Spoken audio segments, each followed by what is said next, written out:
welcome back to my channel. If you are new here, my name is Catherine. Today I just want to speak to you some habits I keep to achieve all I set out for the day. So the first habit I have each day is my daily chart of activities. So in this daily chart of activities is where I list out all the activities I have in my calendar that I intend to finish in a day. And what I do is to focus more on what is important. So I set a scale of preference, starting from the most important, then work my way back to the least important. In all I'm doing, I'm trying to make sure that I enjoy what I do.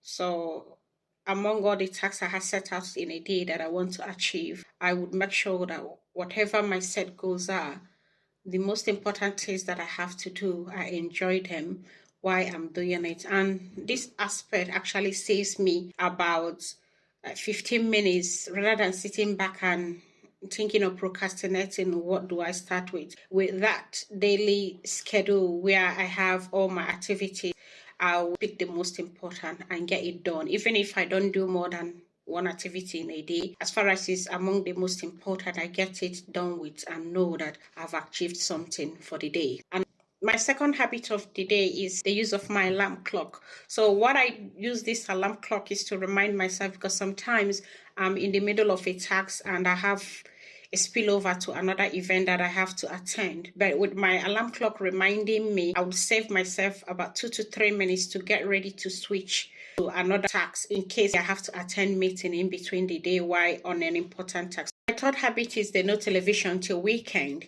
So what do I mean by that? I'm not criticizing those that watch TV. Everyone is doing whatever that works for them.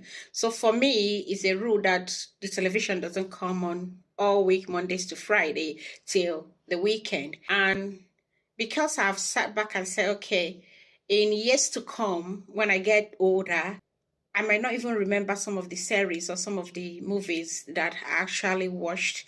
But if I take the extra time that I have within the week to read a book or learn a new skill or even devoted to exercising, then weekend I will have time for that leisure. So the rule of no TV in my house till weekend actually works for me, because rather than sitting down seeing a movie after work every day, then that time I put it into learning something new or improving on what I already know. Another habit of my day is the capture attitude. This strategy I learned when I read David Allen's Getting Things Done.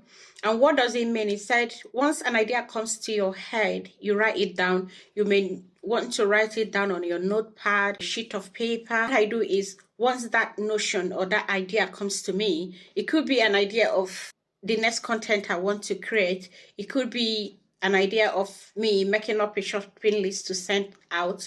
So, or some meeting schedules that I have to send invites to. So once that idea comes to me, what I do is to take a piece of paper, note it down, or write it wherever you want to write it that you will remember later. So what I've done, having it stuck in my head and I'm thinking about it and it might distract me. You've noted that down, you won't forget about it. You can go back to it later in the day and attend to it. My next strategy of the day is my calendar map. So in my calendar map, I have time blocks. So I have time block to when I have to have my lunch. I have time block for when I'm going to do school run. If you have this time block, it will actually help you plan your day. My final habits, which is the one I enjoy, is the 5 minutes rule. So the 5 minutes rule is where you might be in a state of, oh, I want to get this done, but I don't have that motivation. I don't have that zeal to get started. If I take 5 minutes to say, okay, let me do this for just 5 minutes, I can beat that spirit of procrastination to say, maybe I'll do it later. But once I get started, you could see that strength will come where you could progress in doing or completing what you intend to do. One thing that it helps me with is beating that spirit of procrastination of, when shall I start this? Okay, I will do this later, and I leave that task not done. So, but if you put in that 5 minutes rule where you say, okay, let me just take 5 minutes, look at this task and see what I can do on it, then I could develop it further later. You add in that 5 minutes, you could see somehow, you see yourself putting in more minutes, more hours into it, and before you know it, that 5 minutes rule has actually helped you beat the aspect of procrastinating and leaving a work undone. So I hope you could steal from my habits of the day. With these habits, I'm able to plan my day and make sure that all I set out to achieve in a day has been achieved. And I hope it helps someone who is in the same situation like me, that is still doing his or her 9 to 5 job. And I will see you in the next video. See you soon. Bye.